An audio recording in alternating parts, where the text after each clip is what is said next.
الشياطين وأن يهدرون. نعوذ بالله الذي يمسك السماء أن تقع على الأرض إلا بإذنه من شر ما خلق وذرى ومن شر الشيطان وشركه. أعوذ بالله السميع العليم من الشيطان الرجيم. بسم الله الرحمن الرحيم. إن الحمد لله نحمده ونستعينه ونستهديه. من يهده الله فهو المهتدي ومن يضلل فلن تجد له وليا مرشدا. نشهد أن لا إله إلا الله ولي الصالحين ونشهد أن محمدا عبده ورسوله. اللهم صل وسلم على المبعوث رحمة للعالمين محمد بن عبد الله وعلى آله وصحبه وسلم. اللهم الحمنا رشدنا مراشد أمورنا ونعوذ بك من شرور أنفسنا وسيئات أعمالنا. ربنا اتم لنا نورنا واغفر لنا إنك على كل شيء قدير. رب زدنا ولا تنقصنا. رب زدنا علما والحقنا بالصالحين. Chers frères et sœurs, Allah subhanahu wa ta'ala nous dit dans le Saint-Coran, Bismillahir Rahmanir Rahim, wa zakir fa inna zikra tanfa'ul mu'minin. Rappelez, car le rappel est utile aux croyants sincères. En effet, chers frères et sœurs, en islam, tout ce qui nous vient d'Allah subhanahu wa ta'ala vient pour nous orienter, nous éduquer, nous former, nous réformer, pour nous éduquer de la manière la plus parfaite. En tout cas, l'objectif final, c'est que nous soyons des musulmans agréés par Allah pour que nous puissions bénéficier de sa grâce, de sa miséricorde, avec l'accès au paradis des vertueux serviteurs. Fasse Allah que nous soyons de ceux-là. L'éducation islamique par le Coran se fait par événement. Et l'un des événements importants dans l'année, c'est aussi les 4 mois, les 3 mois et les 4 mois les plus exaltés qu'on appelle les mois sacrés. Le Coran nous le situe en disant ceci: Inna iddata shuhur indallah isna ashra shahran fi kitabillah yawma khalaqa as-samawati wal ardi minha arbatun hurum dhalika dinul qayyim fala tazlumu fihinna anfusakum. Allah subhanahu wa ta'ala nous dit ici, en vérité le nombre des mois est de 12 auprès d'Allah, ainsi que c'est écrit dans son livre depuis le jour où il a créé les cieux et la terre. 4 de ces mois sont sacrés. Telle est la religion de la rectitude. Évitez donc, durant cette période, de vous faire du tort à vous-même. Et ces mois, le premier c'est Muharram. Juste après le pèlerinage, le mois qui vient, c'est le mois de Muharram, qui est le premier mois lunaire et le mois sacré. Le 7e mois, le mois de Rajab, est aussi le mois lunaire dans lequel nous nous trouvons. Et ensuite, Zulqa'da, le 11e mois lunaire, et Zulhijjah, le mois béni au cours duquel a lieu le Hajj à la maison sacrée d'Allah subhanahu wa ta'ala. Ici, Allah subhanahu wa ta'ala nous donne des injonctions et nous interpelle et nous demande d'entreprendre un certain nombre d'actions qui nous seront bénéfiques pendant les mois sacrés. Et c'est dans ces mois que nous avons une plus grande compréhension du message d'Allah subhanahu wa ta'ala, et les bonnes actions pendant ce temps nous rapprochent davantage d'Allah et nous rapprochent, Inch'Allah, de son agrément. Omar ibn Khattab radiallahu anhu, le 3e calife radiallahu anhu, disait ceci: Ô messager d'Allah, quelles sont les personnes ainsi que les actions qu'Allah aime le plus? Le prophète Mohammed sallallahu alayhi wa sallam lui répondit: les gens les plus aimés par Allah sont ceux qui sont les plus utiles aux autres, et les actions les plus aimées par Allah sont celles qui participent à donner de la joie à un autre musulman, soit en le soulageant d'une détresse, soit en remboursant une dette à la place de celle-ci, ou en soulageant quelqu'un de la faim. Si je marche avec un frère, quels que soient nos liens de parenté, cela m'est plus souhaitable que de faire une retraite spirituelle dans cette mosquée, la mosquée de Médine. Le prophète veut dire ici le fait de marcher, d'être avec un frère, avec un cœur propre, et sans que cette compagnie ne soit basée sur de l'argent, mais une affection, un amour basé sur la foi. Cela est meilleur en récompense que de passer, n'est-ce pas, une journée en prière dans la mosquée du prophète sallallahu alayhi wa sallam. Je souligne ici l'importance de la fraternité en islam, de l'amour de l'autre qu'on a pour l'autre par rapport à ses vertus, par rapport à ce qu'il apporte à l'islam et aux autres. La rétribution contient et comprend l'action. Allah se comportera avec son serviteur de la même façon que ce dernier se comportera avec ses propres serviteurs. Donc, il nous invite ici au meilleur comportement que nous devons avoir envers les autres. Le messager d'Allah sallallahu alayhi wa sallam nous dit ici: Qala Rasulullah sallallahu alayhi wa sallam, Ar-Rahimun yarhamuhumur Rahman, irhamu man fil ard yarhamukum man fis sama. Le messager dit ici: le miséricordieux Allah fait miséricorde à celui qui fait preuve de miséricorde. Donc, faites miséricorde à toute créature sur terre pour que celui qui est au ciel vous fasse miséricorde. Cela est rapporté par Bukhari. Ne prive pas les musulmans de ta miséricorde, car le prophète sallallahu alayhi wa sallam dit ceci: celui qui ne fait pas miséricorde envers les autres, Allah, le miséricordieux par essence et par excellence, ne lui fera pas miséricorde. Il dit encore sallallahu alayhi wa sallam: nul n'est privé de miséricorde sauf le misérable.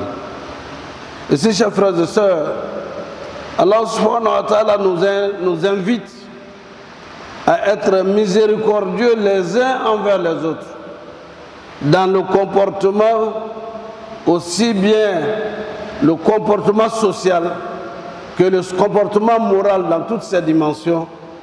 Allah subhanahu wa ta'ala, lorsqu'il parle de miséricorde, il s'agit du bonheur que l'on a dans ce monde d'ici-bas. Et le plus grand bonheur, c'est l'accès au paradis des vertus serviteurs. Face à Allah, que nous soyons de ceux-là. Le prophète nous dira encore, sallallahu alayhi wa sallam, apporte ton aide pour apaiser les difficultés des gens, pour que Allah apaise tes difficultés. Il nous dit, celui qui apaise la peine des musulmans, Allah lui apaisera une peine parmi les peines du jour de la résurrection. Tout cela pour nous inviter à faire sadaqa de la miséricorde, à soutenir les besogneux, à soutenir les misérables, à soutenir les pauvres et à soutenir les indigents et ceux qui sont dans le besoin. Il y a également un certain nombre de bonnes actions auxquelles le prophète nous invite, sallallahu alayhi wa sallam. Ainsi, il nous dit At-tabassum fi wajhi akhika sadaqa. Les gens généralement croient que le monde c'est quoi? C'est se lever, j'ai de l'argent, le matin je vois des pauvres à la main autour de moi, je distribue. C'est aussi de l'aumône. Et je vois des mendiants qui sont dans le besoin. Je ne parle pas des mendiants professionnels, mais ceux et celles qui sont dans le besoin, qui sont des veuves, qui sont des handicapés, qui ont besoin d'assistance. Et je ne parle pas donc des mendiants qui ont fait de la mendicité leur profession, même aller louer des enfants pour les mettre pour montrer que j'ai des jumelles ou bien des trucs qui ne sont pas des pratiques islamiques en fait. Et lorsqu'on parle ici de bonnes actions de faire de l'aumône, le prophète va dire ce ne sont pas seulement les riches qui peuvent faire de l'aumône. Lorsqu'il dit At-tabassum fi wajhi akhika sadaqa, sourire à son frère, l'accueillir avec un sourire sincère. Je ne dis pas un sourire démagogique, mais un sourire sincère qui vient du cœur. Parce que le prophète l'a enseigné, je vais avoir ma part de récompense dans l'au-delà, au paradis. At-tabassum fi wajhi akhika sadaqa. Être heureux de voir son frère, lui faire des accolades, lui serrer la main et même secouer la main. Le prophète sallallahu alayhi wa sallam nous dit, lorsque par amour vous vous secouez les mains, c'est comme des fruits mûrs qui sortent, n'est-ce pas, d'un arbre fruitier. Et non seulement il vous en donne la récompense au plan matériel, mais également il vous en pardonne les péchés que vous avez commis sans le frère, sans avoir rencontré le frère que vous rencontrez pour une fois, ou bien plusieurs fois, ou tous les jours que Dieu fait. Le musulman doit être prompt à faire cet aumône. Assalamu alaikum wa rahmatullahi ta'ala wa barakatuh. Parce que tu sais que c'est une récompense. Assalamu alaikum, c'est 10 récompenses. Wa rahmatullah, ça fait 20 récompenses. Wa barakatuhu, ça fait 30 récompenses. Et en saluant, on sait que je suis en train de faire une prière pour laquelle j'ai des récompenses d'Allah subhanahu wa ta'ala. At-tabassum fi wajhi akhika sadaqa. Le prophète sallallahu alayhi wa sallam nous dira encore, ne néglige aucune œuvre de bien. Pas même le fait de rencontrer ton frère avec un visage radieux. Rapporté par Muslim et Tirmizi. Il nous dira encore, sallallahu alayhi wa sallam, vous ne pouvez pas donner de l'argent à tout le monde, mais montrez-leur un visage radieux et faites preuve de bonne moralité. Ce n'est pas celui-là qui vient faire semblant de sourire, mais après dire je n'ai pas le transport pour aller à Koumassi. Il ne s'agit pas de celui-là. Ce n'est pas de celui-là qu'il s'agit. Mais celui qui vous approche, qui vient dire à son frère, nous sommes régulièrement à la mosquée, je t'ai constaté, tu ne me connais pas, mais je t'aime par amour pour Allah. Et cette salutation est sincère dans le cœur, dans l'expression, ça se sent. Dieu vous donne une lumière spéciale sur le visage. Et les anges prennent vos photos. Voilà ceux qui se sont aimés en Allah. La récompense sera quoi? la tribune d'honneur d'Allah dressée le jour du jugement dernier, ceux-là qui se sont aimés sincèrement de cette façon seront sous la tribune d'honneur du Créateur du monde. Fasse Allah que nous soyons de ceux-là. Le prophète nous dira encore, sallallahu alayhi wa sallam, un sourire fait à ton frère est une aumône. Al-amru bil ma'ruf wa nahi an munkar est une aumône. Ordonner le bien, interdire le blâmable est une aumône. Orienter un homme ayant perdu son chemin est une aumône. Guider l'aveugle dans la rue est une aumône. Vous le voyez en train de se tromper de chemin ou bien d'aller vers un obstacle, prendre son temps, venir l'orienter autrement est une aumône. Et dégager du chemin ce qui nuit ou gêne est une aumône. Verser de l'eau que vous avez puisée du puits et quelqu'un d'autre est venu, vous prenez cette eau, vous versez dans son seau, est une aumône. Tout cela pourquoi? Pour nous dire que ce ne sont pas seulement les millionnaires, les milliardaires qui peuvent faire de l'aumône qui permettra d'avoir le salut dans ce monde d'ici-bas et le salut dans l'au-delà avec le gain du paradis. Ainsi, nous voyons par exemple les funérailles, 7e jour, 3e jour, 40e jour, et les gens croient que celui qui est en deuil, le prophète enseigne, sallallahu alayhi wa sallam, c'est les musulmans autour de lui qui doivent faire à manger pour venir donner à cette famille. Cette famille ne doit pas préparer lorsqu'elle est en deuil. Mais qu'est-ce qui arrive aujourd'hui? Vous êtes en deuil et des centaines de personnes viennent s'asseoir pendant une semaine pour manger et pour dire qu'il y avait trop de sel dans la sauce. Oh, il a manqué cette fois-ci, il aurait voulu qu'il y ait ceci, il y ait cela. Lui n'a rien à apporter.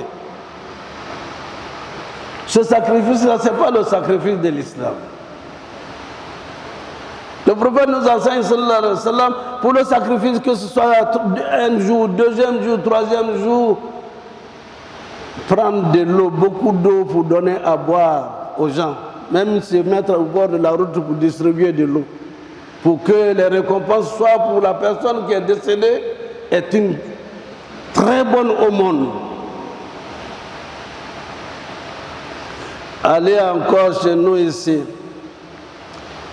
allez prendre de l'ananas, des morceaux de choses, du riz, allez distribuer aux gens. Non? Et en même temps faire à manger pour ceux qui sont venus pour présenter les condoléances et faire des prières pour la personne qui est décédée. Nous voulons وَمَا أَتَاكُمْ الرَّسُولُ فَخُذُوهُ وَمَا نَهَاكُمْ عَنْهُ فَانْتَهُوا. Ce n'est pas de la sunna du prophète sallallahu alayhi wa sallam.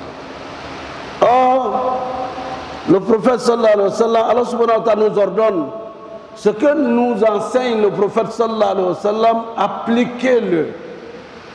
Lorsqu'il vous dit de ne pas poser un acte, évitez de poser cet acte. C'est dans ça que nous avons notre bonheur dans ce monde d'ici-bas et notre bonheur dans l'au-delà. Parce que لَقَدْ كَانَ لَكُمْ فِي رَسُولِ اللَّهِ أُسْوَةٌ حَسَنَةٌ. Allah subhanahu wa ta'ala nous le dit. L'étalon de mesure, l'exemple parfait, c'est le prophète sallallahu alayhi wa sallam. Il n'y a donc pas à inventer dans notre religion. Il n'y a pas à inventer dans notre religion que d'aller réunir les gens pour des gens qui se promènent, qui sont même, on appelle des marabouts, qui n'ont rien à voir avec ce qu'on appelle le marabout en islam. Al-Murabitoun, le mot sort de Al-Murabit, ce sont des missionnaires de l'islam chargés d'aller expliquer l'islam depuis son apparition à la Mecque, pour venir jusqu'en Afrique du Nord, ou venir au Maghreb, pour arriver chez nous.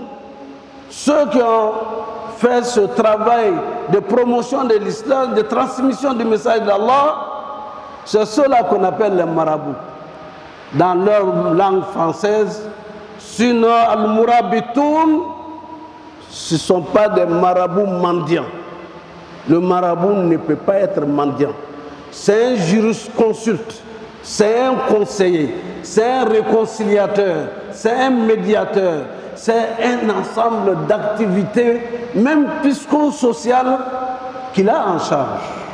Qui ne se promène pas pour dire, vraiment, je n'ai pas pu payer ma facture d'électricité, ou bien je n'ai pas cela, ou bien prendre quelques morceaux de courant, les saisir pour aller distribuer, pour avoir 5 francs, 10 francs, 1000 francs.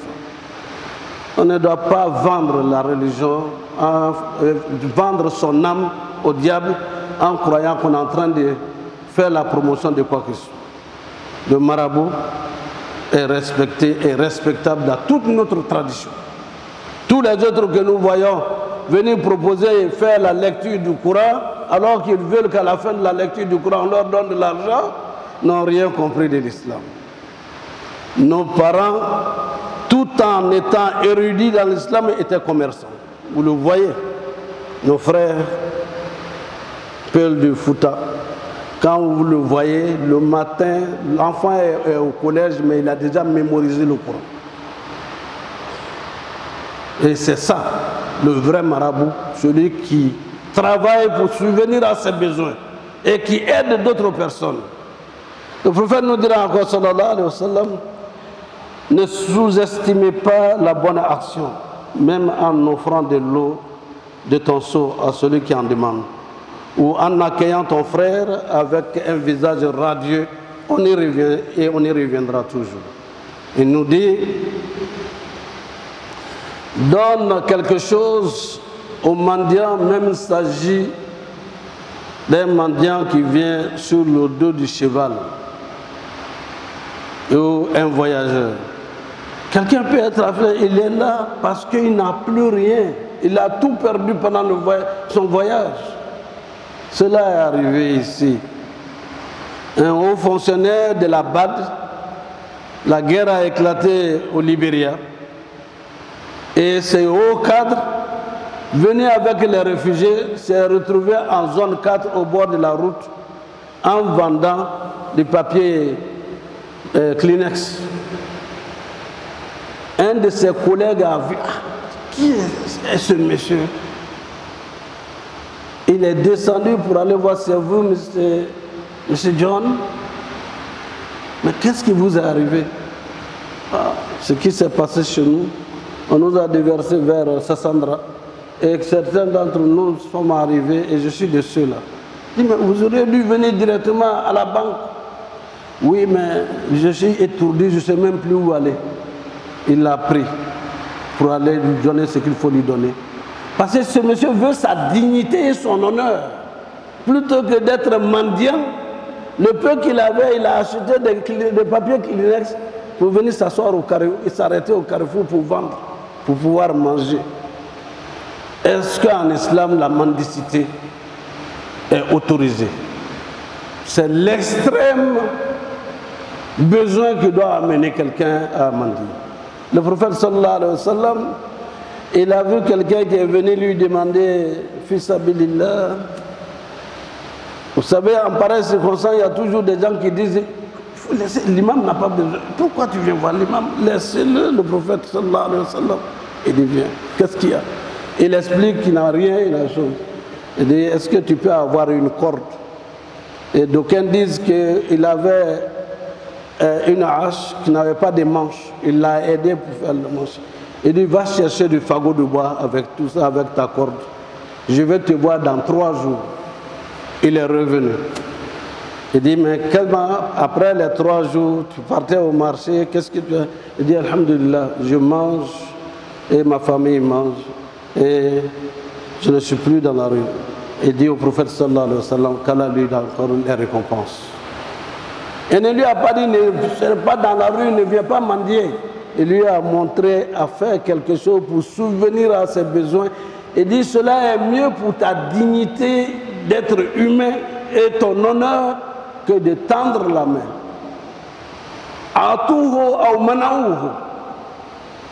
Donc chers frères et sœurs, la générosité a ce sens est que chacun de nous, chacun de vous peut faire du bien, n'est-ce pas, peut faire la sadaqa. Cela n'exclut pas que le riche à qui Dieu a fait une faveur ne donne pas la zakat, nous y reviendrons. C'est son devoir vis-à-vis d'Allah et c'est sa responsabilité sociale vis-à-vis des démunis. Dans la zakat, nous allons en parler. Quand nous recevons la zakat des Arabes pour construire des mosquées, pour construire des centres médicaux, pour faire telle chose, et ils veulent avoir le paradis. Or cet honneur, je le dis souvent pour ceux qui ne l'ont pas entendu, la radio et la télévision Al-Bayan ont coûté plus de 2 milliards.